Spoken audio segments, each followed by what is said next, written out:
Sebanyak 38 orang anggota Dewan Perwakilan Rakyat Daerah Provinsi Sumatera Selatan mengikuti rapat paripurna ke-35 dengan agenda penyampaian laporan hasil pembahasan dan penelitian 5 pansus terhadap laporan keterangan pertanggungjawaban atau LKPJ Gubernur Sumsel tahun 2017 dan LKPJ akhir masa jabatan Gubernur Sumsel periode 2013-2018 di ruang sidang paripurna DPRD Sumsel.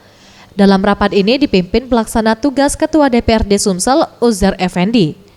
Ditemui usai rapat paripurna, PLT Ketua DPRD Sumsel, Uzair Effendi mengatakan, dari rapat paripurna ini, DPRD Sumsel mengakui jika di bawah kepemimpinan gubernur saat ini sudah banyak kemajuan di Provinsi Sumsel, terutama dari segi pembangunan infrastruktur. Namun tetap saja ada beberapa hal yang masih perlu ditingkatkan, seperti pemerataan infrastruktur di kabupaten, karena pembangunan selama ini dinilai terlalu terfokus di Palembang. Peningkatan pelayanan kesehatan seperti BPJS, peningkatan pelayanan pendidikan gratis, hingga di bidang pertanian yang masih butuh peningkatan.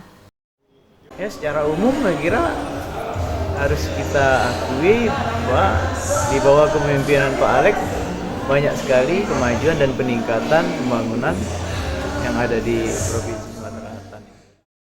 Ia menambahkan, secara keseluruhan dari pandangan Pansus, DPRD Provinsi Sumsel mengapresiasi kemajuan Sumsel di bawah kepemimpinan Gubernur Sumsel yang telah memimpin Sumsel selama 2 periode ini. Tim Liputan Sriwijaya TV.